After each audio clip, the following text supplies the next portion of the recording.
I've been expecting you. Oh my god, hey! Welcome to my stagey YouTube channel. If you're seeing my face for the first time, my name is Mickey Joe and I am obsessed with all things theatre. Today I want to talk to you about a show that you need to be aware of if you don't know it already. This is a show that is currently playing at the Riverside Studios in London and has been slowly making its ascendance to bigger and bigger and bigger stages since it premiered a few years ago. I am talking about Operation Mincemeat, not the blockbuster film that has just been released, but a musical of the same name about the same story, but very, very, very different tonally. So eagle-eyed viewers of my videos may have noticed that for the past few videos, a little Operation Mincemeat flyer has been hanging out behind me. I've been a big fan of this show for a long time since I saw it for the first time, I think in January of 2020. Simpler times. This was already at least the show's second run because it originally premiered at the new Diorama Theatre. I saw it once it had transferred to Southwark Playhouse. I think it was playing in the smaller of Southwark's two spaces, and then I subsequently saw its return when the show was being redeveloped and workshopped, and at that point it had moved to the larger of Southwark's two playing spaces. Love that for them. Now the show has transferred to the other side of the river and is currently playing in Hammersmith, which is a theatre venue and also a TV studio. Fascinating concept to me. But I'm here today to tell you all about this show because I think it needs to be talked about. Even though it is not yet in a big West End venue, this is very possibly the best new musical I have seen in recent years. So get ready for your briefing because I'm going to tell you all about Operation Mincemeat. So since first seeing this show, I have immediately recognised it as 5-star material. It's just so well written.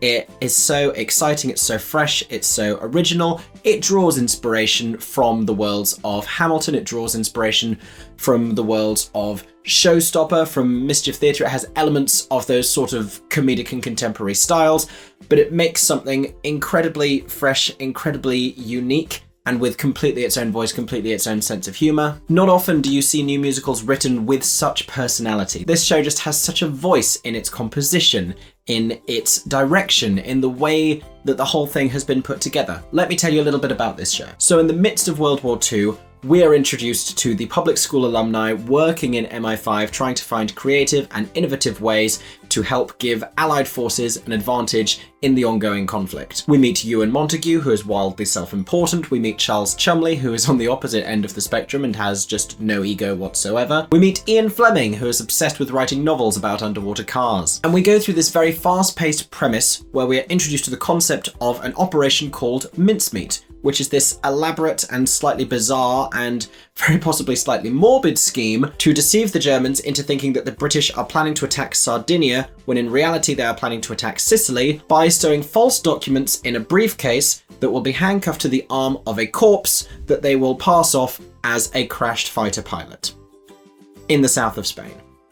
Mincemeat. And it's a great story, which is why it's also currently being adapted for a blockbuster film. What's really clever about the way it's done on stage is it is done with a 5-person cast who all multi-role, and this multi-rolling transcends gender completely in a way that completely works. Every one of the performers on stage plays male and female roles, and you have female principal characters played by women, and you also have male principal characters played by women, and you have female principal characters played by men, and you have male principal characters played by men also. It's really every single possibility, to the point that it's just erased completely and it no longer matters. At no point during this show do you think about anyone's gender, which is fascinating to me, and also excellent. So because there's only 5 of them and they're telling this sort of intense, thrilling story, and there's a lot of supporting characters popping up and disappearing, and you have different locations, it makes for this kind of madcap farcical pace, which is very, very funny. Just generally, the wit of this show is very much unlike anything else that I have seen since I saw it for the first time. The lyrics are excellent, the characters, even the ones that are just massively egotistical and misogynistic, even they are incredibly endearing. I mean, there's a number at the start of the second act where they manage to get you to clap for Nazis. So, you know. So I'm going to have to shout out each of the cast individually because it's such a tight ensemble. They're just a really great group of actors. Some of them are part of Spitlip, which is the theatre company that devised the show, and they have been with it for a very long time. Others have been cast specifically for Operation Mincemeat for this production. And yes, I am saying Spitlip. I don't get it either. So Natasha Hodgson, who is co-artistic director of Spitlip, plays Ewan Montague, and she is one of the performers who multi-roles the least in this show. She mainly just plays Ewan Montague, and it's kind of from his perspective, but also we get to see it from other characters' insights as well, but ostensibly one of the main protagonists as far as moving the plot is concerned. And this is the one that should just be a despicable character, but because of the way that Natasha plays him, and very possibly because she is a woman playing this massively misogynistic, egotistical, obnoxious, arrogant man, it kind of works, and she still manages to make him endearing, even though he's just doing the worst stuff for a great deal of the show. You know, you have someone who is working in MI5 at the height of the war, behaving so incredibly recklessly and thoughtlessly in their own self-interest. And yet, you have to root for Ewan Montague because Natasha is just so incredibly compelling and hilarious. The voice that she does has gotten lower and gruffer every single time I've seen it, and it's so, it's just there now the entire time, and I love her for that, I really do. Sean Carey is currently playing the role of Charles Chumley in the production, and is who I saw most recently, stepping in for David Cumming. Now, Sean is an alumnus of various Mischief Theatre shows, so he completely gets the vibe of the comedy here. I like the few things he does that are different from what David did. He has this particular recurring joke where he says things very confidently about insects and no one understands what he's saying. Does a newt have an anus? And without spoiling that joke for you completely, I really like the way that he delivers it now, just still completely confidently, as if everyone should know what he's saying. It's one of those just ridiculous, dumb jokes that I really enjoy. And I think that's really where this entire show lives, is at the intersection of incredibly clever and just so stupid, which describes so many of my favourite people and things. Zoe Roberts is another Spitlip artistic director, and she plays Colonel Bevan, as well as a handful of other male characters. She's very sort of domineering and commanding as this military colonel, and she gets some nice Hamilton-esque rap moments. My favourite thing that she does is she also gets to play a character we meet in Spain, whose name is Hazelden and has the best Bristolian accent and wears a hat, and just her physicality of how she plays this middle-aged, sweaty expatriate man is exceptional. Claire Marie Hall plays Jean Leslie. I've loved Claire in various things before, and she gives a really beautiful performance in this show. She sings stunningly, and she comes in with this whole feminism, girl power song moment that she carries throughout the show. She has a really nice arc, and she really contributes to the heart of this show and making, you know, a traditional war story a lot more interesting because of the perspective that she brings to it. I am someone who does not really like a lot of war-based content. I find it a little bit sepia tone, but at no point did I ever disengage emotionally from this show or this story. And I think a lot of that has to do with her. And also the next character. Jack Malone plays Hester, my absolute favourite, and Jack is an incredible performer. Jack is really the one here that, though playing a woman as a man and in no way costumed as a woman, just wearing a button-up shirt and glasses and trousers and dressed very conventionally in a traditionally masculine way, it's the entire essence of femininity that he suddenly infuses into the character makes it so incredibly convincing that it suspends all level of disbelief, and you are watching a middle-aged woman who has gone through a lifetime of challenge and emotion, and is this fascinating layered character. In and amongst the silliness of this show and this comedy, which Jack Malone completely contributes to as various other characters, Hester is this beautifully crafted performance, just utterly sincere and heartbreaking. So I've been talking about Hester. So the standout moment in this show is Hester sings a song called Dear Bill, which is just beautiful and catches you completely off guard, because again, we're in the depths of just nonsense and hysterical comedy and ridiculousness. And then this completely heart-shattering moment comes when Hester is helping to falsify documents and helping to make this corpse seem believable by contributing a love letter that would have been written by this dead pilot's fiance. And we come to find out that Hester is really drawing on a lot of past experience from the First World War and her own tragic backstory in order to do this, and sort of says the wrong name halfway through, and it's this moment. It's an absolute gut punch. It's so still, it's so beautifully performed. Jack Malone is incredible, and it will absolutely make you cry. I've seen it 3 times and it still gets me every single time. Talking about it is making me emotional. That's how great this moment is. On the other end of the spectrum, you have numbers like the opening of the second act, which is wild and hysterically funny, and the end of the first act has this kind of producers-esque Leo and Max energy to it, where you have these two male protagonists who are trying to get this scheme off the ground and all these crazy people who are orbiting them.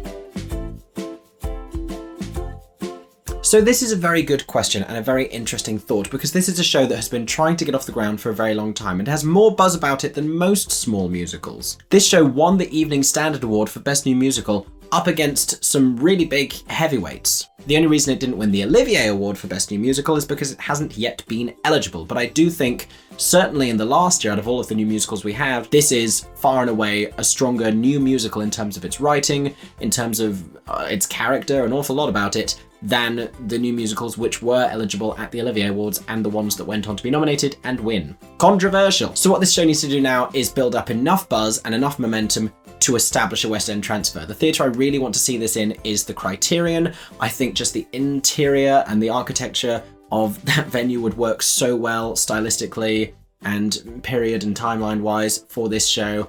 I would really love to see it there. And it's a smaller venue, so they don't have that pressure of having to sell out a massive space. Like, don't put this show in the Dominion. That's not a good idea. With the casting the way it is at the moment, it's only a small cast, none of them are massive names. I don't want anything about this casting to change because it's such a tight and effective ensemble. I do think, having seen the show 3 times and having seen it in a slightly bigger space each subsequent time, that it could get a little bit of an aesthetic glow up. I don't want the costumes to change. I think the costuming is very clever the way that it is done, with the kind of sense of androgyny that it has. I do want the set to be more exciting. And I understand why the set is minimal, because we create different locations using filing cabinets and doors and all of that stuff. I just want that back wall that they have that's currently black with just some telephones on it and like a red border going across the top. I just want it to have like markings on it or like stuff written in chalk and maps, and I just want it to have a little bit more dressing to it. It just kind of feels like when you're halfway through making a house on The Sims and you run out of money, so you have to play with them a while and make them get a job.